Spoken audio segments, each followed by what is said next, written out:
Hey everybody, it's Mike with the 1974 GMC. Oh, yesterday was a good day. At least I felt like it was. A lot of work done. So you can see I've got wire running in. There's some 12-2 and some 14-2 running in, along with a couple of 12-volt wires, 16 gauge.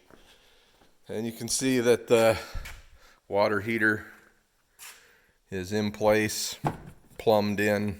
So there's your overpressure line, which if you look up under here, you can see drains out into the wheel well, and then I got to cut that off yet, but that's the water heater drain itself. We'll see that when we get inside, and then you can see the hot and the cold water in and out. So yesterday, basically, I took this entire refrigerator cabinet apart that I built so that I could cut my hole to access this storage area. There's my light switches.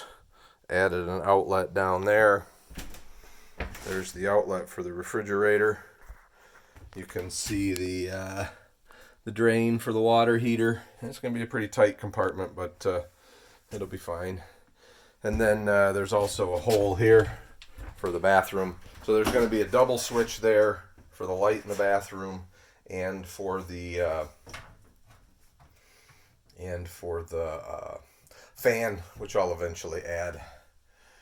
You can see that while I had this cabinet apart, I fixed my cheesy looking deal there.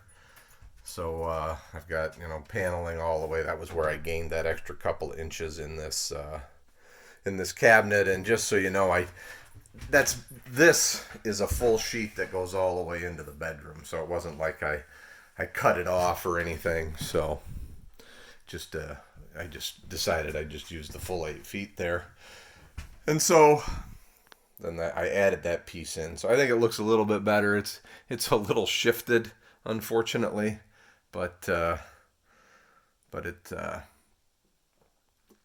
I think it looks better than having this the white stippled stuff in there.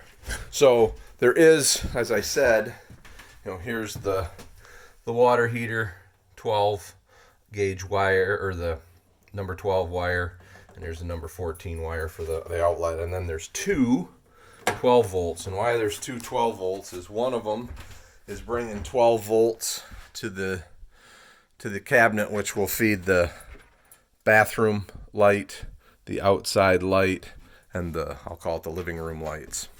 The hall lights are going to be connected to a 3-way switch with a switch in the bedroom. I'm going to put a 3-gang switch on that back wall there below the window, and one will be for each light over the bed, and the third one will be the 3-way to turn the hall lights on and off. So basically what you have is a switch like this, which is a single throw double pole. And so you can look at this switch a couple of ways. If you were to put power into the center terminal, when the switch is in one position, it feeds this terminal. And when it's in the other position, it feeds that terminal. So what we're going to do is this terminal and this terminal will go to an identical switch at the other end, and they will be connected directly. This terminal to, let's say, this terminal on the other switch, that terminal to that terminal on the other switch. And then on one switch, the center will be hooked to power, and on the other switch, the center will be hooked to the positive side of the light. So at each switch, you'll be able to, when I turn this switch off, then it sends power to the other switch, but not to the light until you flip that other switch. So each switch will be able to turn it on. That's kind of the theory of a 3-way switch anywhere. But that's what I'm going to do. So there'll be, like I said, 3 switches right here. Outside light, hall light, and living room lights.